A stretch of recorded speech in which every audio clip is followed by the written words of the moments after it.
Você já ouviu falar em mielomeningocele?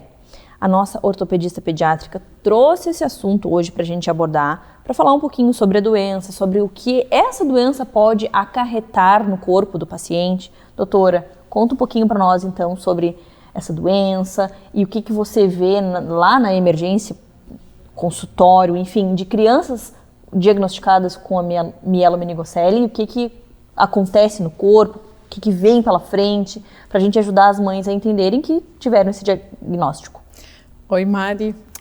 A mielomeningocele é uma alteração bem complexa, né? É um defeito de formação. Então, quando a criança está sendo formada, existe um defeito de formação da coluna, do osso, da vértebra, e um defeito de formação da medula e das raízes nervosas dos nervos.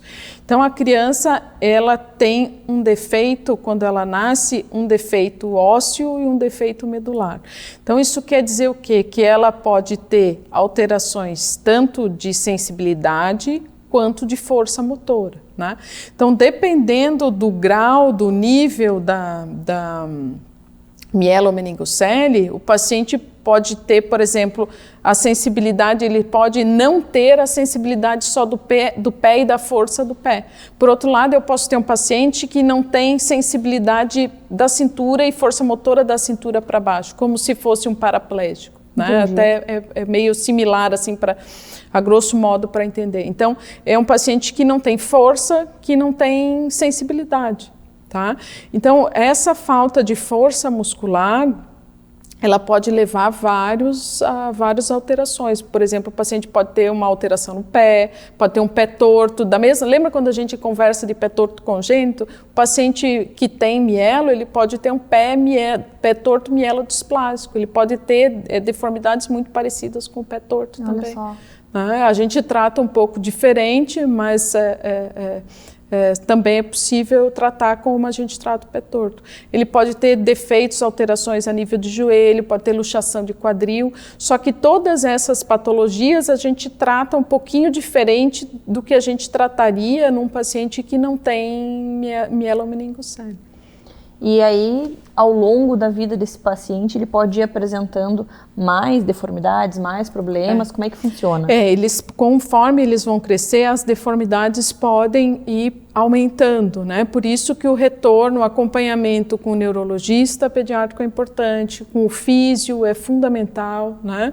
E com o ortopedista, porque a gente vai acompanhando para começar a ver se está tendo alguma deformidade para a gente tratar, para a gente impedir que aquilo evolua, né? A gente sempre fala desse acompanhamento que é fundamental justamente para pegar qualquer coisa que esteja acontecendo do começo para que o tratamento seja mais eficaz, para que o resultado venha mais rápido.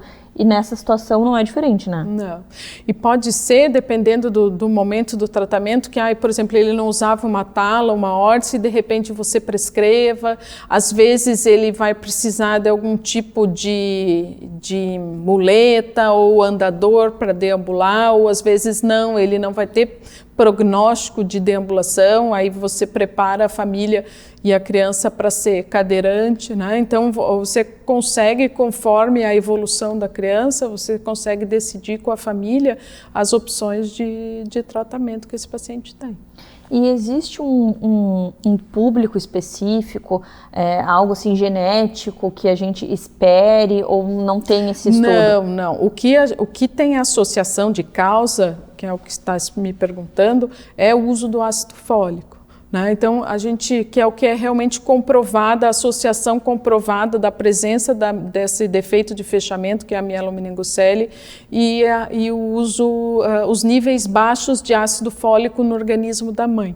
Os estudos mostram que a gente tem que ter, alguns falam em 3 meses, alguns falam 6 meses pré-concepção, que a gente tem que ter bons níveis de ácido fólico no organismo para ajudar a prevenir a mielomeningocele.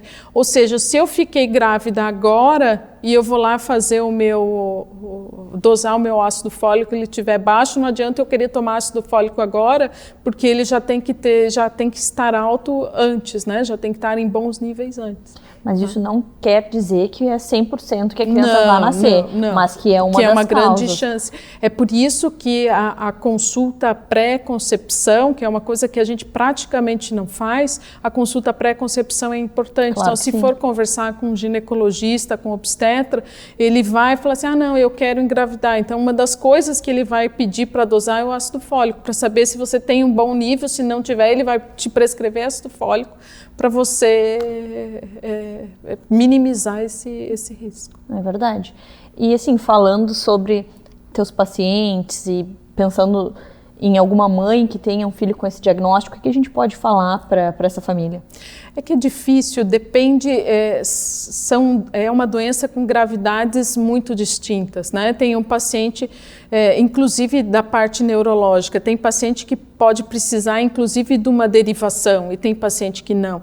Então tem paciente muito inteligentes, tem pacientes que têm algum certo comprometimento, então realmente cada caso tem que ser avaliado em separado para você conseguir personalizar o tratamento, mas o que eu posso dizer é que assim, a gente sempre procura o melhor tratamento possível para aquele paciente, né? Porque assim, o que a gente quer? O que a gente médico e as mães querem? Independência. Tu quer teu filho em pé, tu quer teu filho que possa, daqui a pouco tu pensar, ele vai poder trabalhar. Então a gente tem que pensar em toda essa situação, né? Então às vezes até você ficar insistindo num procedimento cirúrgico para ele ficar em pé, não, às vezes é melhor deixar ele cadeirante, que ele vai ser muito mais ativo. Então tudo isso a gente tem que ser pensado e no particular, com aquela família, com aquele corpo específico, com aquele paciente, né? É isso aí. Adorei. Obrigada por trazer essas informações para nós e até a próxima. Até. Tchau.